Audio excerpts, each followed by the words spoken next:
Hi everyone!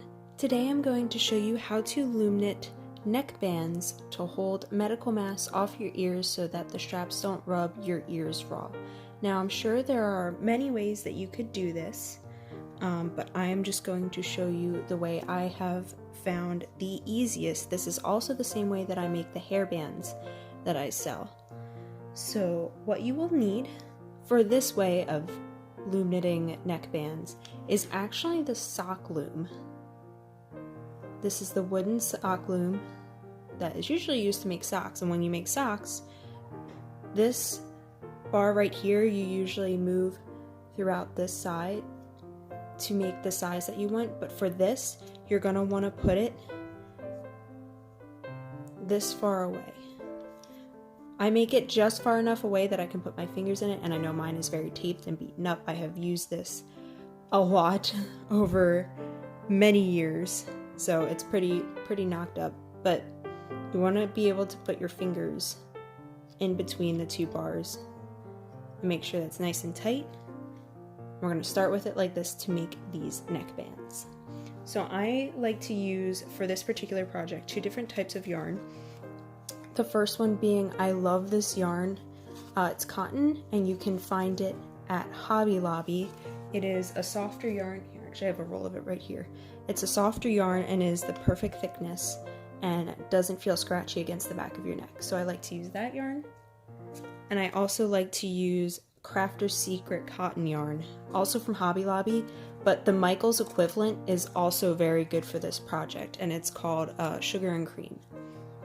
So I'm actually going to be using some of this Crafter's Secret cotton to make the neckband that I will show you today. I believe this color is called Fondant.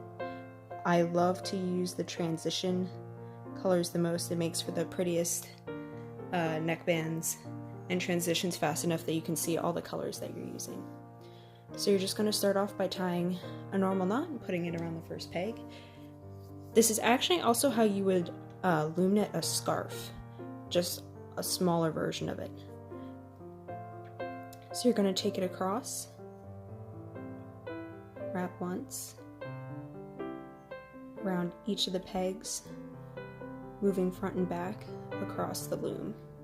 And once you get to the end, just going to push those down, and you're going to start making the second row but the opposite way. So once you get to this last one, you're going to come back across. Once you wrap this once, you're going to come back here, wrap it twice here, go back across the same one to make a second loop. And so you're moving, if you can see, in the opposite pattern that you were when you first went across.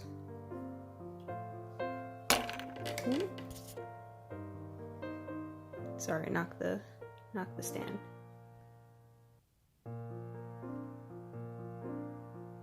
See, and then you're going to take the bottom row over the top row.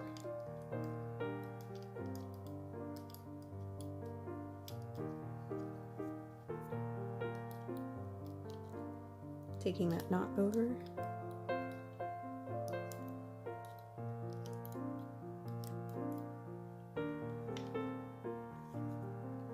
You're going to do that until you get the desired length. So your desired length, I'll show you here, is about 4.5 inches. Now you can go a little bit smaller. Actually, it's closer to 4 inches. 4 inches to 4.5. You can go a little smaller, a little bigger, depending on the neck size that you want. But this yarn is pretty stretchy, which is what I like about, so it can stretch to a larger length if needed, and that saves you some material as well.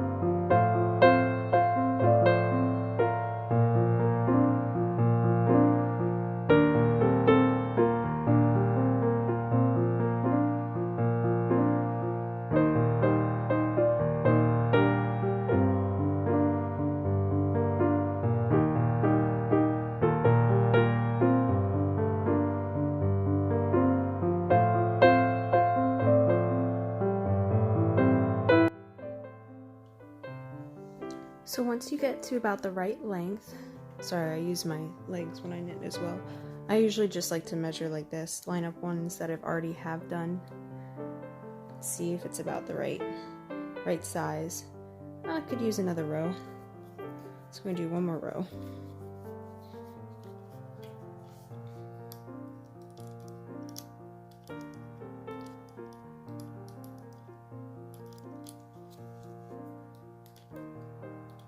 Doesn't have to be an exact measurement, it works around the same at these different lengths. So once I have that, I'm gonna go ahead and work on taking it off. Now I'm sure there's some fancy term for this or a loom knitting term for this, maybe cast off or something. It's been a while since I've read a book or watched a video on loom knitting, so I can't remember the technical term. But so I'm just taking the opposite row to where my yarn is coming out and putting it over top the row on the other side. Ooh, sometimes it likes to flip back off, you just gotta force it on there. So it should look like this. And then you're going to take the bottom row over the top row. And then what you're going to do is you're going to want to start the opposite end of where your yarn's coming out. So you're going to take the second from the last, and you're going to take that loop and put it over the last loop, and then take that loop over the top. And then you're going to take this loop and move it to the one that's now empty. So that should be empty. Then you're going to do the same thing with the next few rows, the next few hooks. Top, move to this one. Put it over the top, move it to this one. You're going to do the same with the last one. And then once you have one loop left, you're going to take the yarn and take it around to make a top loop, and take the bottom over the top. I'm going to pull it through. Just going to lift it straight out. Okay? You're going to give yourself some extra to work with here. And you're just going to cut that off.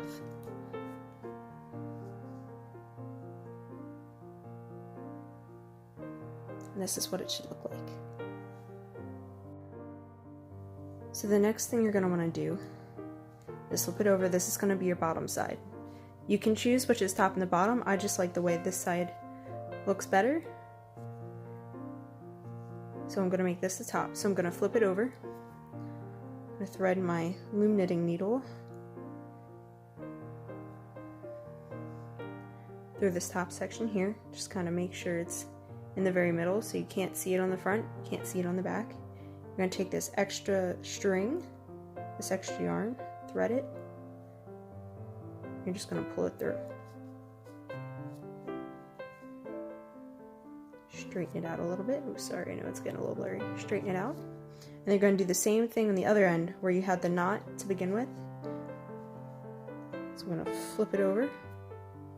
Put my needle through here. Take my yarn. Sorry, I'm left-handed, so if you're watching, whatever I'm doing, just do it with your right hand.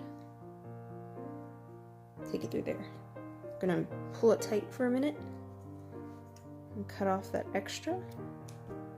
Straighten it back out. And there you go. It's all well hidden. Do the same with the other side. I'm gonna pull it taut. Cut off the extra. Stretch it back out. There you go. Now it's time to add the buttons. So when adding the buttons, I like to use crochet thread.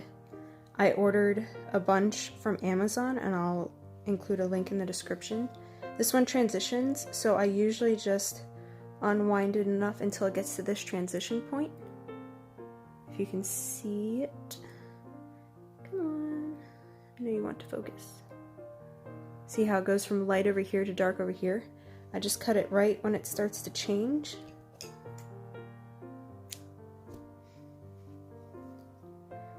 Tie a knot. Actually, you're going to tie a few knots.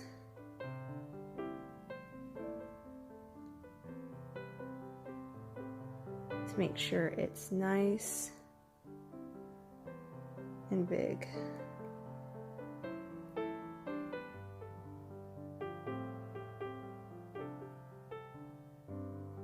Here, if I hold it down here, maybe it'll be less blurry. So you're gonna just tie several until you get this nice little knot of knots here. That way it doesn't go through since the yarn is a bit stretchy. So once you have that, thread the needle. You're gonna want one that has a bit of a bigger hole. Oops, sorry. This actually came with the pack of crochet thread that I got on Amazon. I like to use crochet thread just because it's a whole lot easier to thread through the hole. And then you're going to take your first button, so I'm using this as the front. I like to leave it a little bit from the end so there's no chance of it coming off. And you're just going to thread through the back, pull all the way through until that knot of knots gets stuck.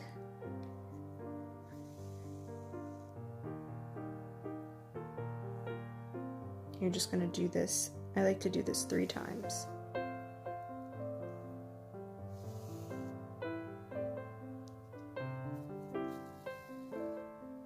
See how smoothly that's going through?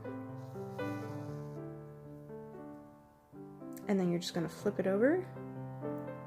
I like to take it, go out the end, nice and tight, and then do what we did with the yarn. We're just going to pull this taut. Oop.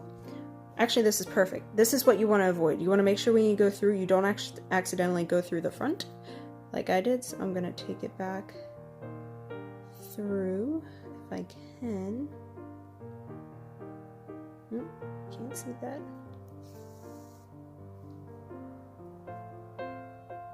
And then you're going to take it through. You're going to try and fix this up a bit. There we go. So I'm going to try that again. And take this out the side. So the extra is nice and well hidden.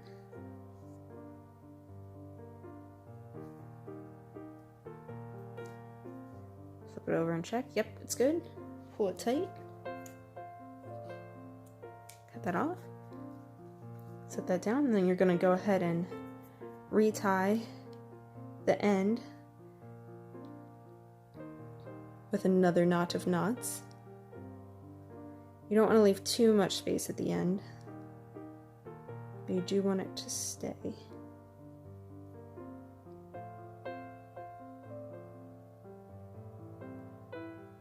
So keep going, tie another, say 4 to 5 knots.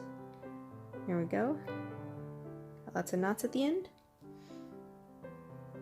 Take the other button.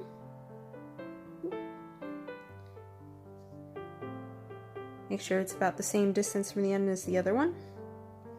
Again, not an exact science. Get through. Once. Twice.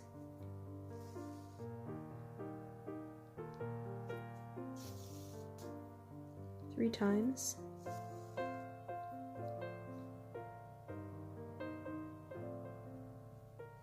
Yep, looks good. Flip it over. Make sure you take it through the side. Pull it through. And cut off the extra. And there you go.